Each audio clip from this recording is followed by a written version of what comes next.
तो रह जाए, याद तो हो जाएगा, लेकिन याद रह जाएगा इसकी कोई गारंटी है नहीं ना। अभी बहुत सारे सब्जेक्ट हैं, बहुत कुछ पढ़ना है तुम्हें। हम क्या हैं, हम तो एक सब्जेक्ट पढ़ा रहे हैं, छोटा सा पार्ट पढ़ा रहे हैं, हम कुछ भी नहीं है तुम्हारे आगे। सही बता रहा हूँ। तुमको सैल्यूट है कि तुम सारे सब्जेक्ट पढ़ते हो और तुम्हें सारे सब्जेक्ट बराबर याद रखने हैं बेटा। हम कुछ भी नहीं है तुम्हारे सामने। हमें आज की तारीख में कोई बोलेगा कि ये पेपर दे, तो क्या देंगे हम? वो हम तो उस नीट के एग्जाम में 15 सवाल सही करके आने के काबिल है। ज्यादा से ज्यादा पूरी केमिस्ट्री के कर देंगे 40-45। ना हमसे फिजिक्स होगी, ना हमसे बायो होगी। फिजिक्स वाले से फिजिक्स हो जाएगी, हो सकता है उससे दूसरा ना हो। समझ रहे हो ना आप मेरी बात को? तो महान कौन हुआ? महान तो बच्चा है भाई।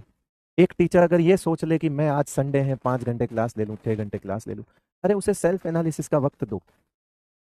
जितना हो सके अवॉइड करो। बच्चे को एक संडे मिलता है जहां पर वो ये सोचता है कि मैं, मुझ में कमी क्या है। वो बेचारा रोज आता है, रोज क्लासें ले रहा है, उसके बारे में कोई नहीं सोच रहा है। रोज आ रहा है, रोज क्लासें, रोज ये रोज वो, आओ डालो, अरे ये कर ले, वो कर ले, ये कर ले, वो, अरे ये डीपीपी ले, ये वो ले, ये 25 सवाल, ये 50 सवाल, ये ले वन शॉट, ये ले दूसरा शॉट, ये। अरे वो सबके लिए नहीं है। आप सब जगह चीजें देख रहे हो, आपको अपने लिए तो टाइम ही नहीं मिल रहा है। भाई आपको 3 सब्जेक्ट पढ़ने हैं। कभी सोचा इस बारे में? कभी सोचा कि हफ्ते में एक दिन ऐसा हो जिसमें कुछ देर बैठ के तुम ये सोचो कि मुझे कितना आता है और कितना उड़ चुका है? सेल्फ एनालिसिस वाला डे होता है संडे, है ना? संडे को, क्योंकि आपका टेस्ट है तो आपका एनालिसिस हो रहा है। मोस्टली संडे को टेस्ट होता है आपका, जब जिस संडे को होगा टेस्ट, संडे को ही होगा। तो वहां आपको अपने आप से मार्क्स के अकॉर्डिंग आप खुद का एनालिसिस कर रहे हो। फिर आप बैठ के थोड़ा सोच सकते हो कि इस वीक में मैंने क्या ज्यादा पढ़ा, क्या कम पढ़ा। वहां पर आपको समय मिलना चाहिए। आप भागे जा रहे हो पागलों की तरह। सब करना है, कुछ नहीं छोड़ना है। अरे नहीं नहीं नहीं, सिलेक्शन के लिए ये भी इंपॉर्टेंट है कि क्या छोड़ना है। कहीं ऐसा ना हो कि साल भर के सिलेबस में 3 साल का सिलेबस पढ़ डालो और एग्जाम में तो जो है वो 1 साल का ही आता है। कहीं ऐसा ना हो कि ओढ़ा ओढ़ी में तुम मारे जाओ।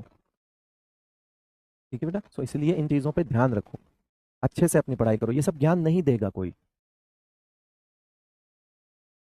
कोई मतलब नहीं है भाई आप अपना टाइम अपने लिए निकालिए।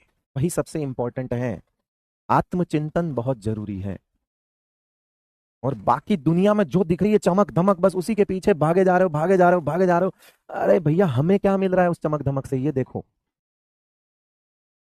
सीख रहे हो, नहीं सीख रहे हो बेटा? बहुत कुछ है तुम्हारे पास, सीखो। देखो मेरा मोटिवेशन ऐसा ही होता है, मुझे माफ करना, मैं ऐसे ही बोलता हूँ। और ये पहला साल नहीं है जहां पे मैं ऐसा बोल रहा हूँ। मैं हर साल ऐसे ही बोलता हूँ। कोई मुझे फिर से जज कर ले कि इसी साल बोल रहा है, नहीं भाई। पुराने वीडियोस देख लीजिए, आप सब तो मुझसे पढ़े हुए भी हैं बहुत सारे बच्चे, मैं ऐसा ही बोलता हूँ।